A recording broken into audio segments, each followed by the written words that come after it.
রহমতুল্লাহি ওয়া বারাকাতুহু। আজকে আমি আপনাদের সামনে মালয়েশিয়ার স্টুডেন্ট ভিসায় ক্লাস 1 থেকে পিএইচডি পর্যন্ত স্টুডেন্ট ভিসা প্রসেসিং রিলেটেড কিছু সুবিধা অসুবিধা নিয়ে আলোচনা করব। অসুবিধা নিয়ে এজন্য আলোচনা করব যে কিছু স্টুডেন্ট আমাদের কাছে না এসেও ভুল বুঝেছে বা বুঝতে পারেনি, এ বিষয়ে আমি একটা ভিডিও করার প্রয়োজন মনে করছি। এনিওয়ে, মালয়েশিয়াতে অনেকেই বলে যে আপনার অ্যাপ্লিকেশন ফি নেই, আপনারা অ্যাপ্লিকেশন ফি নিচ্ছেন কেন? সো অ্যাপ্লিকেশন ফি নেই বা অ্যাপ্লিকেশন ফি আছে, এটা নিয়ে একটা ব্যাখ্যা হচ্ছে পাবলিক ইউনিভার্সিটি অ্যাপ্লিকেশন ফি নিয়ে থাকে এবং ইএমজিএস ফি এদেরকে 2500, 2600, 2700 রিঙ্গিত দিতে হয়। আর প্রাইভেট ইউনিভার্সিটি অ্যাপ্লিকেশন ফি নেয় না, সরাসরি অফার লেটার ইস্যু করে বা তারা ইএমজিএস ফি 3150 থেকে 3500 রিঙ্গিত নিয়ে থাকে। সো পাবলিকে যেটা আপনি অ্যাপ্লিকেশন ফি আগে দিচ্ছেন, প্রাইভেটে সেই অ্যাপ্লিকেশন রেজিস্ট্রেশন ফিটাই আপনার ইএমজিএসের সঙ্গে নিয়ে নিচ্ছে। পার্থক্যটা এখানেই। আর একটা বিষয় হচ্ছে যে ইএমজিএস ফি বা অ্যাপ্লিকেশন ফি, ভিসা ফি, এটাও অনেকে আমাদেরকে বলে এটা কি আপনাদের সার্ভিস চার্জ? না, অ্যাপ্লিকেশন ফি, ইএমজিএস ফি, ভিসা ফি, এই তিনটা ফি আমাদেরকে রিঙ্গিত আকারে পে করতে হয়। সো ক্লাস 1 থেকে পিএইচডি পর্যন্ত আমরা সকল স্টুডেন্টদেরকে ঢাকা টু মালয়েশিয়া সাপোর্ট 6500 রিঙ্গিতে করছি এবং স্কুল ভিসায় ডিপেন্ডেন্ট ভিসা হিসেবে মা ভিসা পাবে। সেক্ষেত্রে মাস্টার্স এবং পিএইচডি স্টুডেন্টদের সাথে বাবা মা, ছেলে মেয়ে, স্বামী অথবা স্ত্রী ভিসা পাবে, এরা ডিপেন্ডেন্ট ভিসা হিসেবে গণ্য হবে। So student visa Dhaka two Malaysia support 6500 ringgit, dependent visa Dhaka two Malaysia support 4000 ringgit. এখন অনেকেই আমাদের কাছে জিজ্ঞাসা করে যে ভাই কত টাকা? আমরা রিঙ্গিত নিব, যেহেতু আপনি মালয়েশিয়ায় যাচ্ছেন, আপনার পেমেন্টগুলো আমাদের রিঙ্গিত হিসেবে দিতে হবে, এজন্য রিঙ্গিত দিব। আমাদের প্যাকেজে রিঙ্গিতটাকে একটা নির্দিষ্ট টাকা হিসেব করে দেওয়া হয়েছে। কোনো কারণে রিঙ্গিতের দাম যদি বেড়ে যায় সেটাও স্টুডেন্ট বহন করবে। রিঙ্গিতের দাম যদি কোনো কারণে 58 টাকা কমে যায়, সেক্ষেত্রেও স্টুডেন্টের টাকার পরিমাণ কমে যাবে। এই সহজ এবং সুন্দর বিষয়টি অনেকে গুলিয়ে ফেলে এবং আমাদেরকে ভুল বোঝে। যেহেতু একটা স্টুডেন্টের যত পেমেন্ট রয়েছে, শুধুমাত্র বিমান টিকিটটাই আমরা বাংলা টাকায় করতে পারি, এছাড়া সকল পেমেন্ট আমাদেরকে রিঙ্গিত হিসেবে পে করতে হয়। যেহেতু আমাদের সকল পেমেন্ট রিঙ্গিত হিসেবে পে করতে হয়, সেহেতু আমাদের রিঙ্গিতটাই নেওয়া বাঞ্ছনীয়। এখন আমাদের যেমন 6500 রিঙ্গিতের একটা অফার চলছে 1 টু পিএইচডি পর্যন্ত। সেক্ষেত্রে স্টুডেন্ট আমাদেরকে জিজ্ঞাসা করছে, ভাই টাকার হিসাব বলেন। টাকার হিসাব যদি আমরা দিয়ে দেই যে এটা 28 টাকা করে একটা হিসাব দিলাম, 29 করে হিসাব দিলাম বা 27 করে হিসাব দিলাম, this is not fixed accounts. এটা ফিক্স না, বিকজ অফ আপনি যেদিন আমাকে টাকা দিবেন ওই দিনের রিঙ্গিতের ইন্টারন্যাশনাল রেট অনুযায়ী আমি ওই টাকাটা কনভার্ট করে যা রিঙ্গিত আসে সেই হিসেবে গণ্য করব। এখন আপনি অ্যাপ্লিকেশন ফি যেদিন দিচ্ছেন সেদিনের রিঙ্গিতের রেট যদি 28 টাকা, 8 আনা বা 29 টাকা হয়, তাহলে আমি 29 বা 28 দিয়ে ভাগ করব। আর যেদিন আপনি ইএমজিএস ফি দিচ্ছেন ওই দিন যদি 30 টাকা হয়ে যায়, তাহলে আপনাকে 30 টাকা হিসেবে পে করতে হবে। যেদিন আপনি টিউশন ফি দিচ্ছেন, টিউশন ফি পেমেন্টের সময় যদি আপনার 29 টাকা হয়, 29 হিসেবে দিতে হবে, 28 হলে 28 হিসেবে দিতে হবে, 30 হলে 30 হিসেবে দিতে হবে। সো একটা স্টুডেন্টের টোটাল খরচ অ্যাপ্রক্সিমেটলি 12,000 থেকে 15,000 হয়ে থাকে। সো আমরা যদি 28 টাকা করে রিঙ্গিতের একটা অ্যাভারেজ দাম ধরে বলি, যদি দেওয়ার সময় সেটা 30 টাকা হয়, অ্যাভারেজ এখানে 30,000 টাকা কম বেশি হয়ে গেল। স্টুডেন্ট আমাদেরকে ভুল বোঝে যে আমরা বোধহয় তার কাছ থেকে 30,000 টাকা বেশি নিলাম। আমরা তো স্টুডেন্ট থেকে টাকা চাইনি, আমরা চেয়েছি রিঙ্গিত। আমাদের ঢাকা টু মালয়েশিয়া সাপোর্ট যে 6500 রিঙ্গিত নেওয়ার কথা রয়েছে, আমরা 6501 রিঙ্গিতও নিচ্ছি না, বা 1 রিঙ্গিত কমও নিচ্ছি না, বেশিও নিচ্ছি না। সেক্ষেত্রে আমাদের রিঙ্গিতের ফি অ্যামাউন্টটা ঠিকই আছে, কিন্তু টাকার অ্যামাউন্টটা যেহেতু ফ্ল্যাকচুয়েট হচ্ছে ইন্টারন্যাশনাল রেট অনুযায়ী, সেক্ষেত্রে স্টুডেন্ট আমাদেরকে ভুল বুঝে থাকে। সো অ্যানিওয়ে, আমরা ক্লাস 1 থেকে ক্লাস এ লেভেল 4 বছর থেকে 17 বছরের বাচ্চার সঙ্গে মায়ের ভিসা করে দিচ্ছি। মা ডিপেন্ডেন্ট বা গার্ডিয়ান ভিসা পাবে।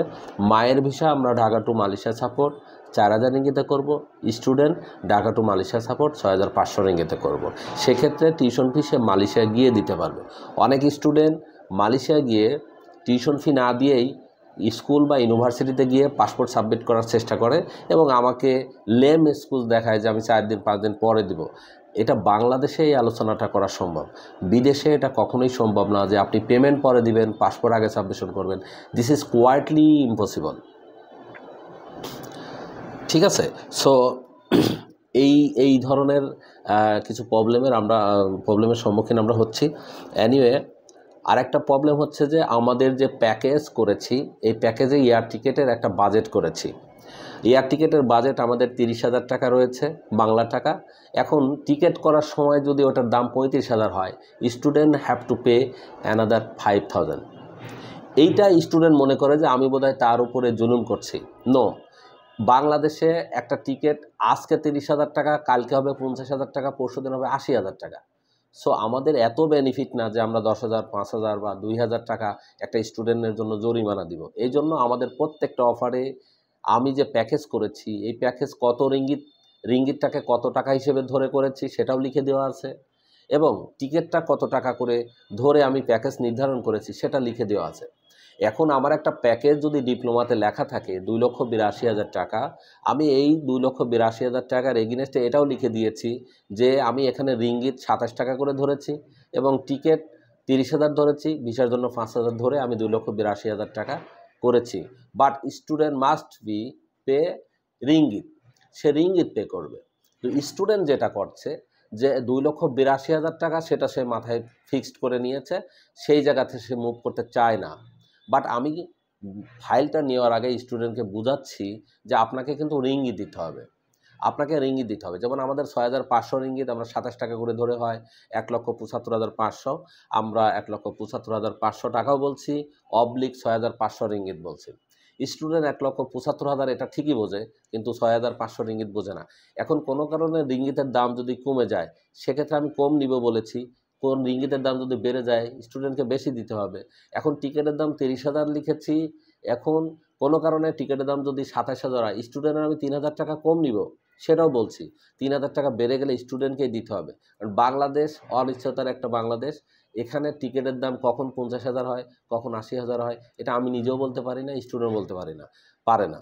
যেহেতু বিমানে উঠবে স্টুডেন্ট, আর আমি একটা ফিক্সড অ্যামাউন্ট বলা এটা আমাদের পক্ষে সম্ভব না। ম্যাক্সিমাম আমাদের অফারগুলো খুবই রিজনেবল, এ কারণে একটা অফারে আমি 5,000 টাকার টিকিটের দাম বাড়লে ওই অতিরিক্ত টাকা দেওয়ার মতো সক্ষমতা আমাদের নেই। এটা আমরা একটা স্টুডেন্ট ফাইলে যে 50,000, 1 লাখ টাকা লাভ করতাম, তাহলে এক জায়গায় 5,000 টাকা আমি জরিমানা দিতে পারতাম। যেহেতু আমাদের অতটা বেনিফিট আমরা করি না, সে কারণে আমাদের এখানে 500 টাকা যদি রেট বেড়ে যায়, স্টুডেন্টকেই পে করতে হবে। আরেকটা বিষয় হচ্ছে যে অনেক সময় স্টুডেন্ট ওখানে গিয়ে পেমেন্টের পাশাপাশি personal security bond, airport clearance এটা আমি নিজেই দিয়ে থাকি। পাবলিকে যারা ব্যাচেলর মাস্টার্স পিএইচডিতে যাবে তারা ওখানে গিয়ে টিউশন ফি দেবে, best tuition fee, 1 semester tuition fee কত হবে আমি জানিয়ে দিব, এবং পার্সোনাল সিকিউরিটি বন্ড এটা এক সময় ফেরত দিয়ে দেবে, রিফান্ডেবল সেকশন। এই দুটো পেমেন্ট সে মালয়েশিয়ায় গিয়ে দেবে। আর ঢাকা টু মালয়েশিয়া যাওয়ার ক্ষেত্রে আমাদের অ্যাপ্লিকেশন ফি, এমজিএস ফি, ভিসা ফি, এয়ার টিকিট, আনুষঙ্গিক ইন্স্যুরেন্স, মেডিকেল সহ 1 ইয়ার ভিসা ফি, আনুষঙ্গিক আরও প্রায় 22টা সার্ভিস আমরা দিচ্ছি 6,500 রিঙ্গিতে। এখন অনলি দুটো সার্ভিস আমরা দিচ্ছি না যে স্টুডেন্ট নিজের হাতে করে নিয়ে মালয়েশিয়ায় গিয়ে পেমেন্ট দেবে, সেটা হচ্ছে tuition fee, personal security bond. কোনো ক্ষেত্রে আমরা পার্সোনাল সিকিউরিটি বন্ডটাও দিয়ে থাকি। এই একই অফারে যদি কেউ প্রাইভেট ইউনিভার্সিটি যেতে চায় যেতে পারবে, কিন্তু প্রাইভেট ইউনিভার্সিটির টিউশন ফিটা মালয়েশিয়ায় গিয়ে দিতে হবে নাকি বাংলাদেশ থেকে দিয়ে তারপরে যেতে হবে, এটা ডিপেন্ড করবে ইউনিভার্সিটির ইনস্ট্রাকশনের উপরে। ইউনিভার্সিটি যদি সুযোগ দেয় যে আমার এখানে এসে দাও, এসে দিবে। ইউনিভার্সিটি সুযোগ দেয় যে না আপনি বাংলাদেশ থেকে পে করে আসেন, সেক্ষেত্রে কেউ যদি আমার এখানে টাকা নিয়ে আসে, আমি তাকে বসিয়ে রাখি, বলি যে আপনি আধা ঘন্টা বসেন, চা খান, সেক্ষেত্রে আমি ওই টাকাটা মালয়েশিয়ার রিঙ্গিতে রূপান্তরিত করার ব্যবস্থা করি, পাঠানোর ব্যবস্থা করি। এই টাকাটা ওখানে পাঠানোর পরে যে রসিদটা দেওয়া হয়, ইউনিভার্সিটিতে পেমেন্ট করার পরে যে রসিদটা দেওয়া হয়, এই রসিদটা আমরা স্টুডেন্টকে দিয়ে থাকি। অনেক সময় টিউশন ফির একটা রসিদ স্টুডেন্টরা আমাদের কাছে চেয়ে থাকে, বা ইএমজিএস ফির একটা রসিদ চেয়ে থাকে। আমি স্টুডেন্টকে আমার কোম্পানির রসিদ না দিয়ে ইউনিভার্সিটিতে বা ইউনিভার্সিটির টিউশন ফি রসিদ স্টুডেন্টকে দিয়ে থাকি, এবং ইএমজিএস ফিটা যে আমি দিয়েছি সেটা সার্ভারেই আপনি দেখতে পারবেন যে ডকুমেন্টস রিসিভ উইথ পেমেন্ট এই কথাটা লেখা থাকে। দ্যাট মিন্স আমাদের এখানে সার্ভারও দেখতে পারবে যে কত রিঙ্গিত পেমেন্ট দিয়েছি। আমি সব কিছু যেহেতু শুরু থেকে শেষ পর্যন্ত আমার নিজ হাতে করছি, সো আমার ল্যাপটপে বসেই সে এখানে দেখতে পারবে। আমার ল্যাপটপে দেখে যদি সে কনফিউজড হয় বা তার মধ্যে সন্দেহ তৈরি হয়, সেক্ষেত্রে আমি তার মোবাইলে দেখিয়ে দিচ্ছি। অনেকে বলে আমার ইন্টারনেট নাই, আমি ইন্টারনেট দিয়ে দিচ্ছি, সে নিজের মোবাইলে চেক করে দেখতে পাচ্ছে। সো টপ টু বটম, একদম টপ টু বটম ট্রান্সপারেন্ট, এতটাই ট্রান্সপারেন্ট যে সে নিশ্চিন্ত থাকতে পারবে যে আমার কাজগুলো হচ্ছে। আমার কাছে ফাইল দেওয়ার পরে ওই ফাইলটা আমি কোথায় দিয়েছি সেটা সে ঘরে বসে দেখতে পারবে। আমার ফাইলটা কোথা থেকে কোথায় যাচ্ছে এটা ঘরে বসে দেখতে পারবে। আমার ফাইলটা হ্যাঙ্গিং করলো, পেন্ডিং করলো না করলো অনেক সময় আমার খেয়াল থাকে না, বাট স্টুডেন্টকে আমি অতটুকু বুঝিয়ে দেই যে স্টুডেন্টই আমাকে জানিয়ে দিচ্ছে যে স্যার আমার ফাইলটা তো আজকে পেন্ডিং হয়ে আছে, আপনি একটু চেক করেন। ঠিক যেমন কালকে আমার একটা স্টুডেন্ট রাত 12টায় মেসেজ দিয়েছে যে ভাই আমার ফাইলটা পেন্ডিং। সো আমি দেখেছি কি করতে হবে, আজকে সেটা করে দিয়েছি। This is that. সো আমার এখানে যদি কোনো স্টুডেন্ট আমার এখানে ফাইল দিয়ে থাকে, ওই স্টুডেন্ট আমার 1 মাস 1.5 মাস আমার সঙ্গে কথা বলতে বলতে যে অভিজ্ঞতাটা অর্জন করে, সে পরবর্তীতে তার ছোট ভাই বা তার ফ্যামিলি মেম্বারের যদি যাওয়ার প্রয়োজন হয়, সে নিজেই সেলফ কনসালটেন্ট হওয়ার সুযোগ থাকে। বিকজ অফ আমি কোনো কাজ আমি এত মিষ্টি করে বলবো না বা এত ইন্টারেস্ট করি না, বা কাউকে লোভও দেখাই না। আমার কাজ দেখবে, আমার অ্যাক্টিভিটিস দেখবে স্বচক্ষে অনলাইনে, তার মোবাইলেই দেখবে, আমার ল্যাপটপে না। সো দেখে যাচাই করবে। আমি কাউকে খুব বেশি সাধু ভাষায় বলে আমার অফিসে ডাকিও না, মিষ্টি কথা বলেও ডাকি না। এক্ষেত্রে আমি স্ট্রেট ফরওয়ার্ড বলি যে আমার কাজ দেখে যদি ভালো লাগে then come to me, no problem. একটা বিষয়, স্কুল ভিসা নিয়ে কিছু প্রবলেম হচ্ছে যে আমাদের এখানে ম্যাক্সিমাম ক্লায়েন্ট হচ্ছে মালয়েশিয়া প্রবাসীদের সন্তান। মালয়েশিয়া ইমিগ্রেশন রুলস হচ্ছে যদি কেউ লেবার ভিসা হোল্ড করে, সেক্ষেত্রে সেই বাবার সন্তান ওখানে ইংলিশ মিডিয়াম স্কুলে ভর্তি হতে পারবে না, ভিসা দিতে পারবে না। এক্ষেত্রে আমরা ভিসা করে দিচ্ছি বিশেষ প্রক্রিয়া অবলম্বন করে, যদি বাবা মা আমাদের সেই প্রক্রিয়ায় এগ্রিমেন্ট আসে। এখন নতুন করে মালয়েশিয়াতে যারা ডিপেন্ডেন্ট ভিসায় যাবেন, মাস্টার্স পিএইচডি, এবং যারা স্কুল ভিসায় যাবেন, আগে এটা লাগতো না, এখন লাগছে। সেটা হচ্ছে পার হেড অ্যাভারেজ 10,000 রিঙ্গিত, মানে 3 লক্ষ টাকা, অ্যাপ্রক্সিমেটলি 3 লাখ টাকা তার ব্যাংকে ডিপোজিট আছে, ব্যালেন্স আছে, এরকম একটা ফিগার দেখাতে হয়। সেই ফিগারটা আপনি মালয়েশিয়ায় দেখাতে পারেন, সেই ফিগারটা আপনি বাংলাদেশে দেখাতে পারেন। বাংলাদেশে যদি দেখান তাহলে সেই স্টেটমেন্টটা যে সঠিক সেটা প্রুভমেন্ট করার জন্য ব্যাংকের অ্যাটেস্টেশন এবং ফরেন মিনিস্ট্রি থেকে অ্যাটেস্টেশন করে, বাংলাদেশ হাই কমিশন থেকে অ্যাটেস্টেড করে তারপর জমা দিলে তার ভিসাটা হয়ে যাবে। সো ব্যাংক স্টেটমেন্টের ব্যাপারটা এখন খুব কড়াকড়ি চলছে।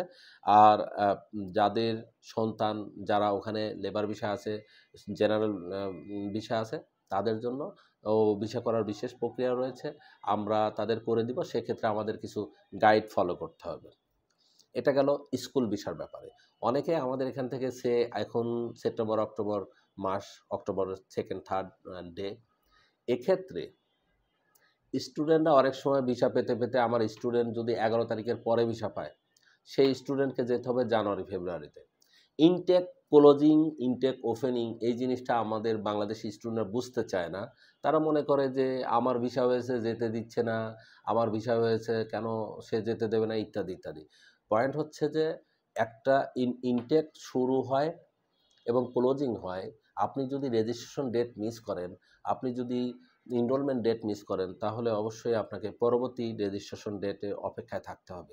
সেক্ষেত্রে আপনার ভিসার মেয়াদ 6 মাস থাকে। 6 মাসের মধ্যে যদি পরবর্তী ডেটটা আপনার মিলে যায় তাহলে ভালো, আর যদি না হয় তাহলে আপনাকে আরেকটা ভিসা রিইস্যু করতে হয়। রিইস্যু ক্ষেত্রে এটা যদি কেউ, আমাদের এখানে প্যাকেজের অন্তর্ভুক্ত হচ্ছে অনলি একটা ভিসা। সো কোনো কারণে যদি দৈবাতক্রমে আনলাকিলি যদি 2টা ভিসা করতে হয় পরবর্তীতে, সেক্ষেত্রে পরবর্তী ভিসা ফিটা স্টুডেন্টকে বহন করতে হয়। আমাদের এখানে আজকে আমি কিছু বিষয় একদম ক্লিয়ার করব, যেটা স্টুডেন্ট আমাদেরকে অনেক সময় বুঝে না বুঝে ভুল বোঝে। একটা স্টুডেন্ট প্রথমে আমাদের কাছে আসে, একটা স্টুডেন্ট 4টা ইনফরমেশন সঠিক থাকতে হয়: বাবার নাম, মায়ের নাম, নিজের নাম এবং জন্ম তারিখ। সো কখনো কখনো পাসপোর্টে এবং সার্টিফিকেটে নাম, বাবার নাম, মায়ের নাম, জন্ম তারিখে হেরফের থাকে। সেক্ষেত্রে আমরা সে সকল স্টুডেন্টদেরকে পাসপোর্ট এবং সার্টিফিকেট হুবহু হুবহু একই রকম করাতে হয় বোর্ডের সহযোগিতা নেই অথবা পাসপোর্ট অফিসের সহযোগিতা নেই। পাসপোর্ট অফিসের সহযোগিতা নিতে গিয়ে আমরা এখানে যদি কোনো স্টুডেন্ট কোনো খরচ হয়, সেই খরচটা আমাদের প্যাকেজের অন্তর্ভুক্ত নয়। এইটা একটা বাড়তি খরচ। কোনো স্টুডেন্ট, আমার লেটেস্ট একটা স্টুডেন্ট, উনি এসেছেন পুলিশের একজন সহকারী কমিশনের মাধ্যমে। ওনার নাম দুলাল হোসেন। উনি এসএসসি পাস করেছে এবং এইচএসসি পাস করেছে। মাঝখানে 4-5 বছরের স্টাডি গ্যাপ। মালয়েশিয়ান গভর্নমেন্ট জানেন এসএসসি পাস করার পরে এইচএসসি পাস সাধারণত 2 বছরে করে, কিন্তু পাস করেছে 5 বছর পরে। ওরা এই সেক্টরে তার ফাইলটা রিজেক্ট করেছে। এখন এই ফাইলটা রিজেক্ট করার কারণে আমাকে কেন 5 বছর পরে এইচএসসি পাস করেছে এর একটা ব্যাখ্যা দিয়ে একটা লেটার দিতে হয়েছে, এক্সপ্লেনেশন লেটার দিতে হয়েছে। আর তার ফাইলটা আমাকে অ্যাপোস্টল মিনিস্ট্রি এডুকেশন করতে হয়েছে এবং তার ডকুমেন্টসগুলো আবার নতুন করে সাবমিশন করতে হয়েছে। সে আপিল করেছি, আপিলে সে জিতেছে এবং তার ভ্যাল হয়েছে। এখন এই স্টুডেন্টের স্টাডি গ্যাপ 12 বছর। আমি আগেই বলে দিয়েছি, আমাদের ডিপ্লোমাতে যেমন 10,500 রিঙ্গিত খরচ, মালয়েশিয়া এবং বাংলাদেশ টোটাল মিলিয়ে 1 বছরের এখন চলছে 11,500 রিঙ্গিত। এখন 11,500 রিঙ্গিতের যে অফারটা আমি দিয়েছি, এটা legal offer, legal service offer. এখন এই স্টুডেন্টের পাসপোর্ট করতে যে টাকা লেগেছে এটা এক্সট্রা টাকা। এই স্টুডেন্টের আপিল করতে আমাদের যে একটা সার্ভিস চার্জ তাদেরকে দিতে হয়েছে, এটা এক্সট্রা টাকা। এই স্টুডেন্ট 12 বছরের স্টাডি গ্যাপ, এই একই স্টুডেন্টের কথাই বলছি।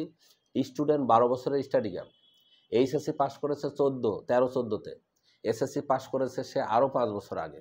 সেই স্টুডেন্টকে আমরা ডিপ্লোমা করিয়ে দিচ্ছি। সো এই স্টুডেন্টকে নর্মালি ভিসা দিবে না। যেহেতু নর্মাল ভিসা দিবে না, আমরা কন্ট্রাক্টে ভিসা করেছি। এই কন্ট্রাক্টে ভিসা করার জন্য যে এক্সট্রা টাকাটা পে করতে হয়, এটা অতিরিক্ত খরচ, এটা আমাদের প্যাকেজের অন্তর্ভুক্ত নয়। যদি কোনো স্টুডেন্ট কোনো কারণে ভিসা অ্যাপ্রুভাল লেটার রিজেক্ট হয়, সেক্ষেত্রে ওটাও আমরা বিশেষ প্রক্রিয়া অবলম্বন করে ভ্যাল আবার অ্যাপ্রুভ করিয়ে থাকি। এখানে যদি কোনো খরচ হয়, সেই খরচটাও স্টুডেন্ট বহন করবে এবং এটা বেসিক খরচের সাথে সম্পর্ক রাখা যাবে না। এখন আর একটা প্রবলেম, এই যে 10 বছর 12 বছর আগে এই স্টুডেন্টরা পাস করেছে, ঢাকা এয়ারপোর্টে যখন সে ইমিগ্রেশন বোর্ডিং নিতে যাবে, তখন তাকে তো স্টুডেন্ট হিসেবে ট্রিট করবে না, তাকে আদম হিসেবে ট্রিট করবে। তো সেক্ষেত্রে ওই স্টুডেন্ট যদি কনফিউশনে থাকে যে আমি ইমিগ্রেশন ফেস করতে চাই না, ইমিগ্রেশন ফেস করতে আমার ভয় লাগে, বা আমার স্টাডি গ্যাপের কারণে আমি ইমিগ্রেশন ফেস করতে চাই না, আপনারা ব্যবস্থা করেন। এটা illegal support, not legal support. আমাদের সকল অফার লিগ্যাল সাপোর্ট। যখনই আপনি ইলিগ্যাল সাপোর্ট নিচ্ছেন বা আপনার কোনো প্রবলেমের এগেনস্টে সাপোর্ট নিচ্ছেন, সেই সাপোর্টের এগেনস্টে যদি কোনো খরচ হয়, you have to pay. So আমার একটা স্টুডেন্ট বা একটা লোক আমাকে আমার পেজেই আজকে কমেন্ট করেছে, এগুলো আমার অনেক লাগে। আমি 20 ইয়ার্স করছি এই বিজনেস, বাট 20 ম্যান এখানে ধরা খেয়েছে এরকম রেকর্ড নেই, বা কেউ আমাকে অভিযোগ দিয়েছে রেকর্ড নেই। সঙ্গত কারণ কিন্তু অভিযোগ দিয়ে থাকে, এটা আমার গায়ে অনেক বড় বেশি করে আঘাত লাগে। কারণ আমি জানি আমি কি করছি। যেহেতু স্টুডেন্টকে বোঝানো আমার দায়িত্ব, এই যে ইএমজিএসে রিজেক্ট হলে এখানে কাজ করে দিলে এখানে অযাচিত যে খরচ হয় এটাই এক্সট্রা ফি। ভিসা অ্যাপ্রুভাল লেটারে যদি রিজেক্ট হয়, এখানেও আমরা কাজ করে ওটা অ্যাপ্রুভ করিয়ে দিচ্ছি, সেক্ষেত্রেও এক্সট্রা খরচ হলে সেটা স্টুডেন্ট বহন করবে। ভিসা যদি কন্ট্রাক্টে করতে হয়, সেটা 10 টাকা হোক, 10,000 হোক, যেটাই হোক, সেটাও এক্সট্রা খরচ, এটা আমার বেসিক খরচের সাথে সম্পৃক্ত না। কেউ যদি এয়ারপোর্টে অপলোড হয়, অপলোড হলে দুটো প্রবলেম। একটা হচ্ছে টিকিট রিইস্যু। আমি তো তাকে অলরেডি একবার টিকিট দিয়ে দিয়েছি, সেকেন্ড টাইম টিকিট তো আমি তাকে দিব না। সেকেন্ড টাইম ওই টিকিটটা আমি রিইস্যু করে দিব। আমি সর্বোচ্চ হেল্প করব, ভলান্টিয়ার সার্ভিস দিব, বাট আমার পকেট থেকে টাকা দিয়ে তো আমি তাকে হেল্প করব না। This is professional way. আমি তাকে টিকিট রিইস্যু করে দিব, সেই রিইস্যু চার্জ বিমান কর্তৃপক্ষ যেটা ধরবে সেটা সে পে করবে। কোনো কারণে যদি তার নর্মালি অফলোড না ওঠে, তাহলে অপলোড ওঠানোর জন্য যদি আমাকে টেবিল আনার টেবিল করতে হয় বা অযাচিত পদ্ধতি অবলম্বন করতে হয়, সেখানেও যদি বাড়তি খরচ হয়, সেটা স্টুডেন্ট বহন করবে। এটা বেসিক খরচের সাথে সম্পৃক্ত না। ঠিক একই প্রবলেমের সম্মুখীন হয়েছিল আমার একটা স্টাফের ছেলে, সে এভাবেই গিয়েছেন। সো এই পরিস্থিতিগুলো স্টুডেন্টদেরকে আমরা বোঝানোর চেষ্টা করি, বুঝিয়েই ফাইল নিয়ে থাকি। আমাদের এখানে আমি ব্যক্তিগতভাবে আমার কোম্পানি কোনো বিষয়ে অন্ধকারে রেখে, কোনো বিষয় না বুঝিয়ে কোনো ফাইল নেওয়ার চেষ্টা করি না। কাউকে ভুলভাল বুঝিয়ে আমরা ফাইল নেওয়ার চেষ্টা করি না। অনেকে আমাদের ভুল বুঝে থাকেন যে আপনি বলেছিলেন এত টাকা, এখন নিচ্ছেন এত রিঙ্গিত। নো, আমি যেমন bachelor masters PhD at this moment নিচ্ছি 14,300 রিঙ্গিত, বাট বাংলা টাকা আমি 3,86,000 রিঙ্গিত বলে দিচ্ছি। বাট আমি তাকে এও বলছি যে আমরা কিন্তু রিঙ্গিত নিব। আপনি যেদিন রিঙ্গিত দিবেন, ওই রিঙ্গিত যে রেট পাবেন ওই রেট অনুযায়ী আপনার টাকাটা ভাগ হয়ে যাবে। কেউ যদি অ্যাট দিস মোমেন্ট আমাকে 90,000 টাকা দেয়, আমি 90,000 টাকাও লিখি এবং পাশাপাশি ওই টাকার এগেইনস্টে 3,000 সামথিং রিঙ্গিত যদি হয়ে থাকে, রিঙ্গিতও লিখে থাকি। সো আমি দিন শেষে টাকা নিলেও ওটা রিঙ্গিত হিসেবে গ্রহণ করা হয়। এই জিনিসটাই আমরা স্টুডেন্টদেরকে বোঝানোর চেষ্টা করি। টিকিট রিইস্যুর ব্যাপারটা যদি প্রয়োজন এসে যায়, এটা সবার ক্ষেত্রে না। এই প্রবলেমগুলো সাধারণত ব্যাচেলর এবং ডিপ্লোমা স্টুডেন্টদেরকে ফেস করতে হয়। মাস্টার্স পিএইচডি স্টুডেন্টদেরকে এই প্রবলেমগুলো ফেস করার প্রয়োজন হয় না maximum. But at this moment আমার দুটো মাস্টার্স স্টুডেন্টও রিজেক্ট হয়েছে, ভিসা রিজেক্ট হয়েছে। তাদের একটা আমি বিশেষ প্রক্রিয়ায় ভিসা করেছি, আর একটা বিশেষ প্রক্রিয়া ভিসা করতে দিয়েছি, পেয়ে যাব। সো এখানেও যে অতিরিক্ত খরচ হবে, সেই খরচটা স্টুডেন্ট বহন করবে। আমার কাজ লিগ্যালি সাপোর্ট করা, এবং প্রয়োজন ভেদে যদি কোনো স্টুডেন্টকে আমার ইলিগ্যাল পন্থায় গিয়ে তার ভিসা পাওয়ার স্বার্থে, তার ফ্ল্যাট দেওয়ার স্বার্থে, তার মালয়েশিয়া যাওয়ার স্বার্থে যদি আমার কোনো হেল্প করতে হয়, সেই রাস্তাটাও আমার জানা আছে। কিন্তু ওই রাস্তায় হাঁটতে গিয়ে যদি কোনো খরচ হয়, সেটা স্টুডেন্টকে বহন করতে হবে। আমরা শুধু স্টুডেন্ট আবেদন ফি, স্টুডেন্ট ইএমজিএস ফি, স্টুডেন্টের টিউশন ফি, এই তিনটাই মালয়েশিয়ায় গেলে মালয়েশিয়ার রিঙ্গিত, অন্য দেশে গেলে অন্য দেশের কারেন্সিতে পে করতে হয়। এখানে শুধু আমি বাংলা টাকায় শুধু টিকিট করতে পারি। সো এই সুযোগও রয়েছে, যদি কোনো স্টুডেন্ট বলে যে আমি টিকিটটা নিজে করতে চাই। আমার লেটেস্ট কয়েকটা স্টুডেন্ট গিয়েছে, ওনারা নিজেরা টিকিট করেছে। যেমন মালয় ইউনিভার্সিটি তানভীর চলে গিয়েছে নিজে টিকিট করে, আমাদের শরীফুল ইসলাম মজুমদার চলে গিয়েছে নিজে টিকিট করে, আমার মাহমুদুল হাসান ও নিজে টিকিট করেছে। সো কেউ যদি নিজে টিকিট করতে চায়, যেহেতু টিকিটের বাজার 30,000 টাকা, আমরা 30,000 টাকা নিচ্ছি না। এখন সে আমার ওখান থেকে গিয়ে যদি 25,000 টাকায় টিকিট করে, ইটস আপ টু দেম। এটা নিয়ে আমাদের কোনো হেডেক নাই। সো পেমেন্ট মেথড হচ্ছে, যদি কোনো স্টুডেন্ট মনে করে যে আমি application fee, tuition fee, EMGS fee directly সংশ্লিষ্ট প্রতিষ্ঠানে দিব, ইএমজিএস ফি ইএমজিএসকে দিব, অ্যাপ্লিকেশন এবং টিউশন ফিটা ইউনিভার্সিটির পার্ট, সো আমি ইউনিভার্সিটিকে দিব, আপনাকে দিব না, মোস্ট ওয়েলকাম। তাতে আমাদের কাজ অনেকটা কমে গেল। আমি সবাইকে বলি, আপনি যদি মালয়েশিয়ায় থাকেন বা আপনার যদি আত্মীয়স্বজন মালয়েশিয়ায় থাকে, আপনি এই পেমেন্টটা মালয়েশিয়ার ইউনিভার্সিটির অ্যাকাউন্টসে দেন, এই পেমেন্টটা ইএমজিএসের অ্যাকাউন্টে দেন, আমাকে শুধু স্লিপ দিলে আমি কাজ করে দিচ্ছি। সো টিকিটের ব্যাপারটা যদি কোনো স্টুডেন্ট বলে যে আমি নিজে টিকিট করব, সো সে অ্যাপ্লিকেশন ফি মালয়েশিয়ায় দিল ইউনিভার্সিটিতে, ইএমজিএসকে দিল, সে টিউশন ফি ইউনিভার্সিটিকে দিল, সো বাংলাদেশের টিকিটও সে নিজে করলো। সো আমার সঙ্গে 0 টাকা লেনদেন না করেও সে ফুললি ট্রান্সপারেন্ট এবং অ্যাকাউন্টেবিলিটি রেখে আমি সম্পূর্ণ জবাবদিহিতার মধ্যে থেকে একটা সার্ভিস দিতে প্রস্তুত আছি।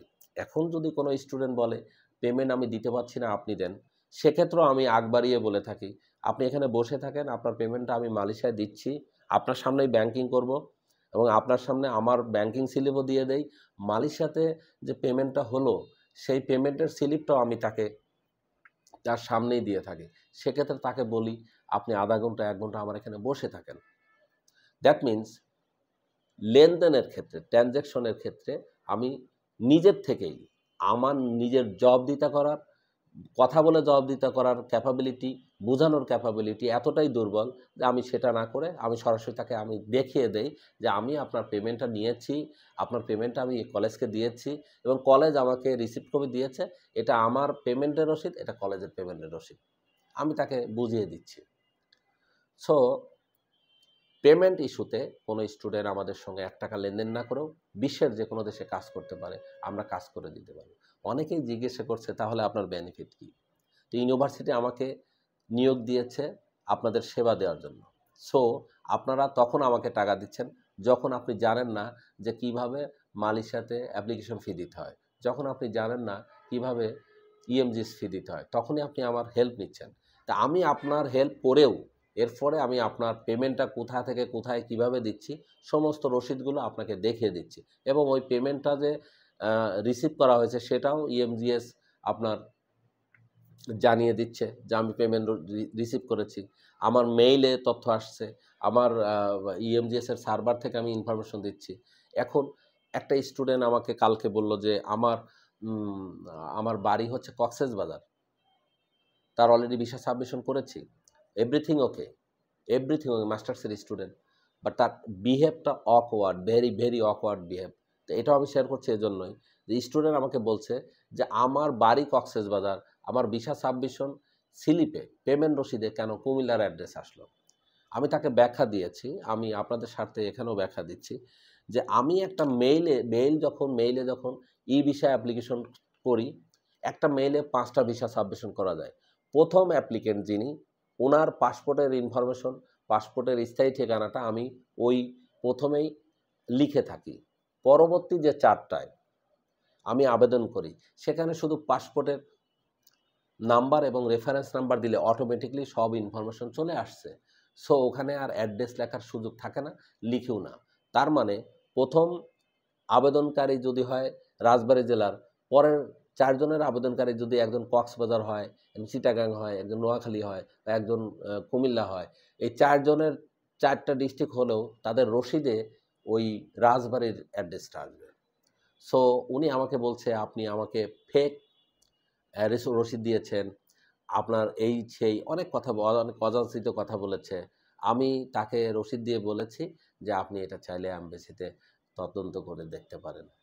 সো আমাদের কাজে, আমি লাইভ এসে বলতে চাই, আমাদের কাজে যদি ট্রান্সপারেন্সির অভাব থাকে, যদি কোনো অনেকে আমার কাছে বলে যে ভাই বুকিং টিকিট দেন, এটা দেন সেটা দেন, নো, আমরা যে ডকুমেন্ট যখন দিব তখন সঠিক ডকুমেন্টসই দিব।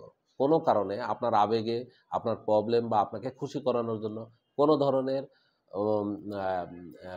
ইনঅথেন্টিক ইনফরমেশন, ইনঅথেন্টিক তথ্য আপনাদের কাউকেই, কোনো স্টুডেন্টকে আমরা বহন করি না। প্রয়োজনে স্টুডেন্ট অনেক সময় আমার প্রতি অসন্তুষ্ট হয়ে যায়। যেমন একটা স্টুডেন্ট আমাকে বলছে এমবেসিতে সাবমিশন হয়েছে, কবে ভিসা দিবে, কবে ভিসা দিবে?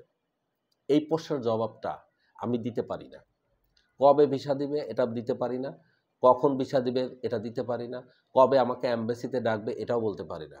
বাট আমি এটা বলতে পারি যে আপনাকে এতদিনের মধ্যে ডাকতে পারে, আমার অন্যান্য কাজের অভিজ্ঞতার ভিত্তিতে। কিন্তু স্টুডেন্ট জানতে চায় যে আপনি ফিক্সড একটা ডেট দিন, এটাই হচ্ছে সমস্যা। আমরা একটা consultant, I am not part of embassy, I am not decision maker of embassy. আমি এমবেসির সঙ্গে কাজ করি, এমবেসি আমাকে মেইল করে এবং দিক নির্দেশনা দেয়, ওইটাই আমি আবার ফলো করি। সো এই মেইলটা 1 দিন পরে আসতে পারে, 5 দিন পরেও আসতে পারে। সো ফিক্সড একটা ডেট দেওয়াটা, কাস্টমারকে বা আমার স্টুডেন্টকে খুশি করানোর জন্য কিছু বলা, এটা এশিয়া ওভারসিজ এবং আমি আব্দুল কাদের কখনোই করি না। এতে অনেকে অসন্তুষ্ট হয়, it's up to them, I don't care. So আমি এখানে একটা কথাই বলতে চাই যে আমাদের মালয়েশিয়ার কাজগুলো বেশি হয়, মালয়েশিয়ার পেমেন্ট মেথড ম্যাক্সিমাম, মালয়েশিয়ার যে খরচগুলো রিঙ্গিত হয়, সো আমরা রিঙ্গিতও বলে দেই, ওর এগেইনস্টে টাকা কী পরিমাণ হতে পারে সেটাও বলে দিচ্ছি। সো কোনো কারণে টাকা কথাটা স্টুডেন্ট মনে রাখে কিন্তু রিঙ্গিতের কথাটা ভুলে যায়। দিন শেষে আমরা রিঙ্গিত নিব, যেমন রাশিয়াতে গেলে আমরা রুবল নিব, এবং আপনি কানাডাতে গেলে আমরা ক্যাডের হিসাব দিব, এবং ওই ক্যাডটা আমার প্যাকেজটা কত টাকা করে ধরে প্যাকেজ করা হয়েছে, টিকেটের বাজেট কত করে ধরা হয়েছে, এবং ডলারটা কত টাকা হয়েছে, রিঙ্গিত কত টাকা ধরা হয়েছে, স্পষ্ট লেখা থাকে।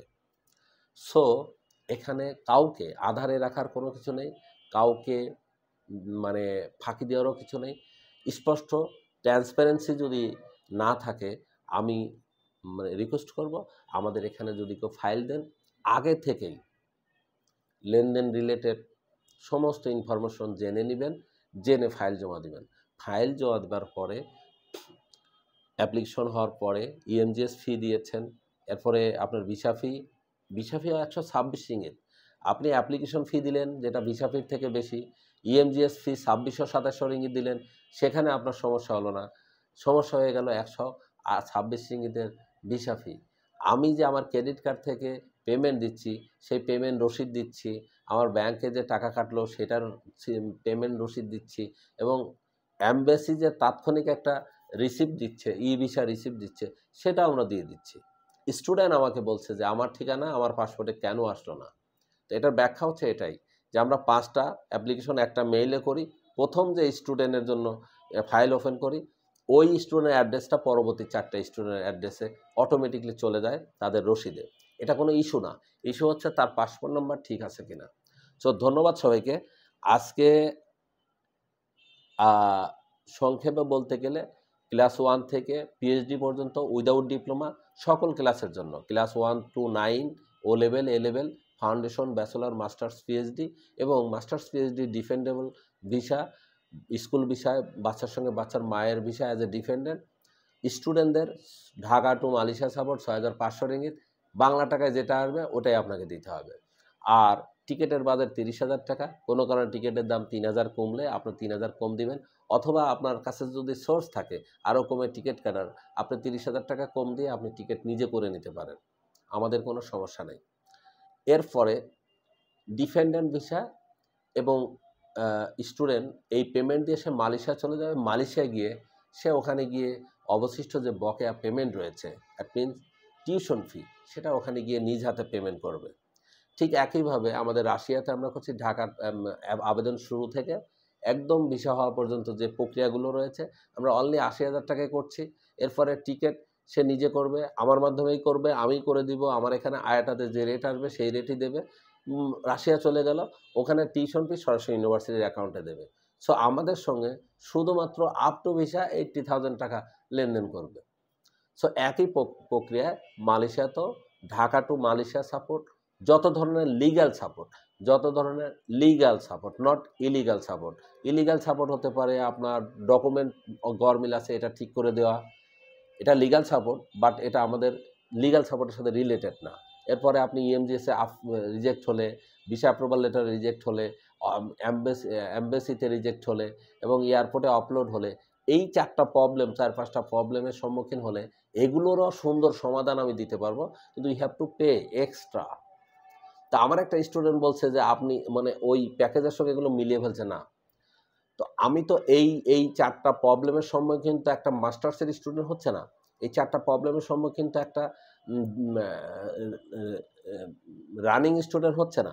একটা ভালো জিপিএ পাওয়া একটা স্টুডেন্ট এই প্রবলেমের সম্মুখীন হচ্ছে না। মাস্টার্স পিএইচডি স্টুডেন্ট এই প্রবলেমের সম্মুখীন হচ্ছে না। যারা 25-26 সালে এইচএসসি এসএসসি পাস করছে তাদের এই প্রবলেম হচ্ছে না। একটা স্টুডেন্ট 15 বছর 10 বছর আগে এসএসসি পাস করছে, 10 বছরের মধ্যে 5 বছর রিক্সা চালিয়েছে, সেই স্টুডেন্ট এখন কাজ করার জন্যই মালয়েশিয়া যাচ্ছে, বাট নিজেকে স্টুডেন্ট নামক একটা পোশাকের আড়ালে সে মালয়েশিয়া যাচ্ছে। এটা ইমিগ্রেশন বোঝে, এমবেসি বোঝে, হাই কমিশন বোঝে যে আপনি মূলত একটা লেবার, কিন্তু মালয়েশিয়া যাচ্ছেন স্টুডেন্টের পোশাকে। সো এই কারণেই আপনাকে কিছু কিছু জায়গায় প্রবলেমের সম্মুখীন হতে হয়। এই প্রবলেমের এগেইনস্টে যে সমাধানগুলো আমরা করে দেব, এটার ফি আপনাকে দিতে হবে। এখন পয়েন্ট হচ্ছে, যদি কোনো স্টুডেন্ট বলে যে আপনার সার্ভিস চার্জ বেশি, পাসপোর্ট আমরা দিনে দিনে সকালে জমা দিয়ে দুপুরের পরেই করে দিতে পারছি, আমরা ইএমজিএস রিজেক্ট হলে আমরা আপিল করে দিতে পারছি, অ্যাপ্রুভাল করে দিতে পারছি, ভ্যাল রিজেক্ট হয়ে গেলে পরে আমরা আপিল করে দিতে পারছি, অ্যাপ্রুভাল করে দিতে পারছি, ভিসা রিজেক্ট হলে আমরা ভিসা করে দিতে পারছি, অপলোড হয়ে গেলে আমরা অপলোড উইথড্র করে আবার ফ্ল্যাট দিতে পারছি। তো এই প্রবলেমগুলো সাধারণত ডিসকোয়ালিফাইড স্টুডেন্টদের হয়ে থাকে। তো একটা ডিসকোয়ালিফাইড স্টুডেন্টকে অবশ্যই কাফারা দিতে হবে। এই কাফারাগুলো যদি আমাদের কাছে মনে হয় যে আমাদের রেট বেশি, এগুলো আমার থেকে করতে হবে এমন না, বাইরে থেকে করে নিয়ে আসলেও হবে। আমি তাকে বেসিক সার্ভিসটা অবশ্যই দেব। ধন্যবাদ সবাইকে। আসসালামু আলাইকুম ওয়া রাহমাতুল্লাহি ওয়া বারাকাতুহু।